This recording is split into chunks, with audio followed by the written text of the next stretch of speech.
जो आज की प्रेस ब्रीफिंग है ये बेसिकली कैलाश यात्रा के लिए है। कल 20 तारीख को कैलाश यात्रा डिस्ट्रिक्ट डोडा से 3 लोकेशन से निकलती है। पहली लोकेशन आपकी सुंगली होती है, दूसरी नाल्ठी होती है। ये सुंगली और नाल्ठी अलग-अलग रूट से जाके हाईएन में रात को कैंप करेंगे 20 तारीख को, और 20 तारीख को जब रात को कैंप करेंगे तो सुबह 21 को निकलेंगे और ऊपर कैलाश कुंड जाएंगे। वहाँ पे दर्शन करके रात को वहीं पे स्टे करके फिर 22 को ये वापस आते हैं। सिमिलरली जो तीसरा रूट है वो द्राफड़ा से है, भाला साइड पे। वहाँ पे वो द्राफड़ा से चलते हैं और रात को इशोदार पे स्टे करते हैं, और सिमिलरली वो भी आगे जाके कैलाश कुंड में जाके दर्शन करते हैं और 22 तारीख को वापस आ जाते हैं। आज का हम सबका मिलने का मकसद ये है कि आप सब जानते हैं कि हमारी जो 2 डिस्ट्रिक्ट्स हैं हमारे साथ लगती हुई, एक किश्तवाड़ डिस्ट्रिक्ट है और एक कठुआ डिस्ट्रिक्ट है। किश्तवाड़ डिस्ट्रिक्ट का दर्दनाक हादसा आप सबको पता ही है, और वो भी एक यात्रा थी। यात्रा में जब श्रद्धालु जाते हैं तो उनकी सेफ्टी, उनकी सिक्योरिटी, ये सब डिस्ट्रिक्ट एडमिनिस्ट्रेशन की जिम्मेदारी होती है। हमने 3 राउंड ऑफ मीटिंग्स की थी। उसमें तमाम जो सिविल, मिलिट्री, पुलिस, जो भी सिक्योरिटी अरेंजमेंट करने थे वो हमने सारे मुकम्मल कर लिए हुए हैं। अभी रिसेंटली संडे को हमने एक और मीटिंग की थी। उस दिन जितने ऑर्गेनाइजर्स थे भद्रवाह के, भाला के, सबसे बातचीत हुई थी। उसी के एक दिन पहले कठुआ में क्लाउड बस्ट हुआ, उससे कुछ दिन पहले किश्तवाड़ में हुआ। तो हमारे जो ऑर्गेनाइजर्स थे वो भी कंसर्न थे सेफ्टी के लिए हमारे लोगों की। तो हम सब ने मिलके एक फैसला लिया कि इस बार जो कैलाश यात्रा रहेगी वो एक सिंबॉलिक यात्रा रहेगी। मतलब जो हमारे रिचुअल्स हैं, रिचुअल्स पूरे अच्छे से परफॉर्म किए जाएंगे, बट इन रिचुअल्स को परफॉर्म करने के लिए सिर्फ और सिर्फ जो हमारे चेले होते हैं, जो छड़ी को उठाते हैं, जो हमारे भजंत्री होते हैं, जो उसके साथ भजन करते हैं, ढोल वगैरह जो रिचुअल है उसके साथ जाता है, और फिर इन सामान को उठाने के लिए कुछ सपोर्टिंग स्टाफ होता है, वो लोगों को ही हम सिर्फ जाने देंगे।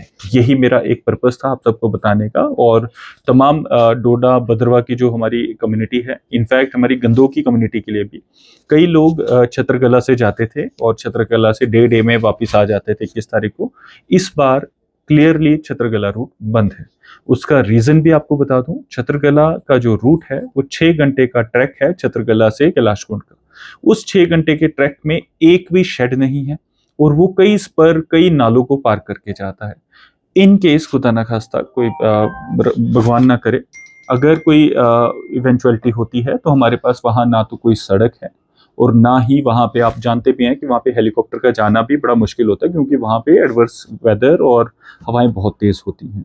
तो इसीलिए हम सब ने, इनफैक्ट ये डिस्ट्रिक्ट एडमिनिस्ट्रेशन की तरफ से और ऑर्गेनाइजर्स की तरफ से कलेक्टिवली डिसाइड हुआ कि छत्रकला का रूट इस बार बंद किया जाएगा, और उसी के तहत जो हमारी बनी बसोली से लोग आते थे इस बार उनको अलो नहीं किया जा रहा है। इसमें हमारी डीसी कठुआ से बात भी हो गई है, उन्होंने भी नीचे नाका लगाया, हमने भी नीचे नाका लगाया है।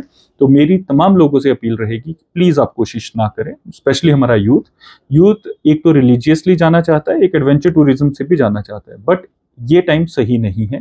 आप सब जानते हैं कि एडवर्स वेदर रिपोर्ट्स हैं। 2 दिन से तमाम जम्मू डिवीजन में स्कूल्स में छुट्टी की गई है। वेदर एडवाइजरी 56 आवर्स की है, मतलब कल के लिए भी शायद वेदर एडवाइजरी है।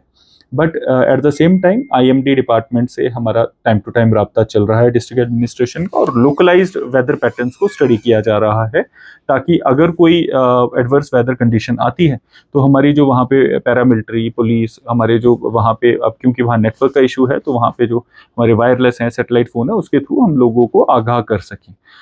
इसमें बस यही मेरा एक मकसद था कि छत्रकला से आप एक क्लियर मैसेज जनता तक पहुंचाएं कि छत्रकला से वी वोंट बी अलोइंग, हम किसी को नहीं परमिट करेंगे कैलाश कुंड की तरफ जाने के लिए, ना 20 को, ना 21 को, ना 23 को, 22 को। अब जो ट्रेडिशनल रूट्स हैं, जो होली मेस है, जैसे मैंने बताया कि ये जो यात्रा है ये जिस तरह से होती है उस तरह से होगी ऑन ए सिंबॉलिक बेसिस। तो होली मेस के साथ सिर्फ हमारे जो चेले हैं, जो भजंत्री हैं, और सपोर्टिंग स्टाफ जाएगा, और उनको बकायदा नाल्ठी में, सुंगली में और द्रफड़ा में हमारे ऑफिसर्स तैनात रहेंगे। बकायदा उनकी रजिस्ट्रेशन की जाएगी, और रजिस्ट्रेशन के साथ उनको आई कार्ड दिए जाएंगे पहनने के लिए, जिस तरह से हमारी हर जगह यात्राएं होती हैं। अब एक चीज सबको नोट करनी चाहिए कि रात को हाईएन में रुकना होगा और इशोदार में रुकना होगा। हमारा स्टाफ वहाँ पे भी रहेगा। अगर कोई दूसरा रूट लेके वहाँ पहुँच भी जाता है बिना आई कार्ड के, उसको वहीं से टर्न बैक कर दिया जाएगा।